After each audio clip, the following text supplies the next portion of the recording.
Alright,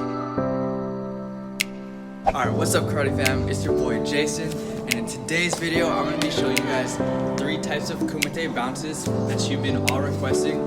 This has been one of my most highly requested videos about kumite bounce and movement. So basically how you're moving in kumite and like why people hop up and down. But I'm going to explain to you guys why it's important and why you need to be doing it.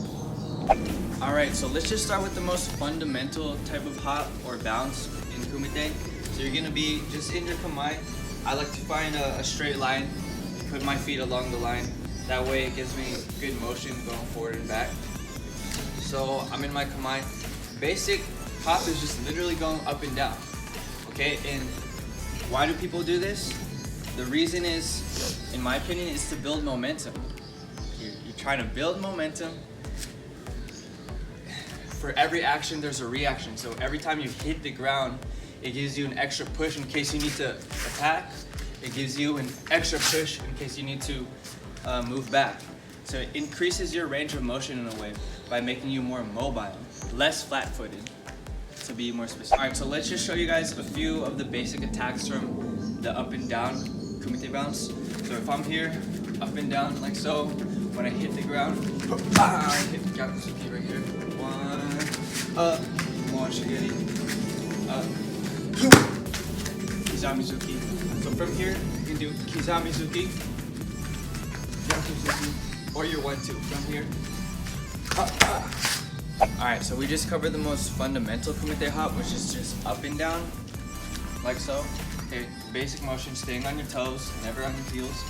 Now the second type of kumite bounce or hop I'm going to show you guys is the back and forth motion. So as opposed to just up and down, you're maintaining that rhythm in that hop, in that bounce, but you're going back and forth. All right, this is especially useful if you want to build more momentum shooting forward or build more momentum going back. So when I go back, I'm building up that energy, potential energy from my back leg and pushing off to the front. When I go to the front, I'm building potential energy to the front, pushing to the back, so on and so forth. So when you apply it, if someone's gonna attack me in the face, I can shift back from here and respond with a counter. All right, so if you time your opponent well, you can use this type of footwork to go in when you need to and go out when you need to. Go in when you need to and go out if you need to. All right, so let's just show you a few examples and attacks from the back and forth kumite bounce or hop. So I'm gonna resume my KUMITE like so, hands up, strong, stable stance. I'm gonna start going back and forth, all right? Staying loose, light on your feet. I'm imagining someone's gonna come at me, so I'm gonna go back and respond. Go back and respond, okay? Back and forth, go back, respond. Now let's just be more offensive. So when I'm going back, if I see my opponent retreating, I'm gonna move forward with the jab. If my opponent's going back, so I'm gonna hit the jab. Okay, back. One more time. Again, my opponent's going back. They're coming forward with me here, and when I see them retreating, that's when I shoot the jab. All right, guys, we're now down to the last type of kumite bounce or hop, however you guys prefer. This one is especially useful if you're close range to your opponent. So say you've hopped your way to your opponent or you've went back and forth and you're almost standing toe to toe. So when you're standing toe to toe in that situation, you'll be doing your back and forth or just number 1, just the up and down. The third step is to drop step. Okay, so you're going up and down, drop step right here. Okay, so keep in mind, my opponent's very close to me.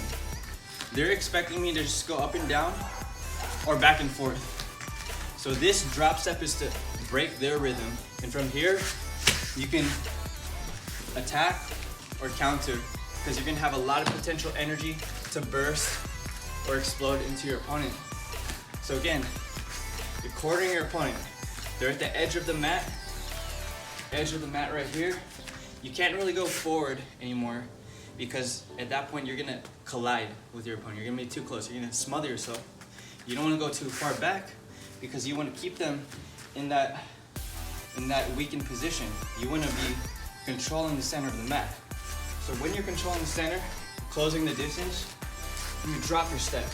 From here, drop, drop, and then respond if you need to. All right, so let's show you guys this technique from a different angle. Say I'm standing with my opponent. We're face to face. Then I'm just doing my basic movement, back and forth now. I push him to the edge of the mat. Okay, I want to keep him there. I don't want to go any closer because I might get hit or I might smother my technique. So instead of going up and down, instead of going back and forth, I'm going to drop step. From here, bouncing, your opponent's in front of you, drop step, and then counter if you need to, or attack. Okay, the drop step is going to help change levels. It's going to throw your opponent's rhythm off, possibly their balance, their timing too. So when you're facing your opponent, drop step right here, and you're in a prime position to burst. From here, hands up. What I like to do is parry the hand, coming with my backhand. So again, we're here, moving around, level change, drop step, and then to the face, and potentially for the knockout. All right guys, so there you have it, the 3 types of kumite bounce and hop and footwork. You have the up and down, number 1, number 2, you have the forward and back and forth, and number 3, you have the drop step. All 3 are very useful and they can be combined with all different types of movement. Head movement, shifting, all right, faking, all of that. So play around with those. Tell me what you guys think in the comment section down below. And until next time guys, be good, be well. Os.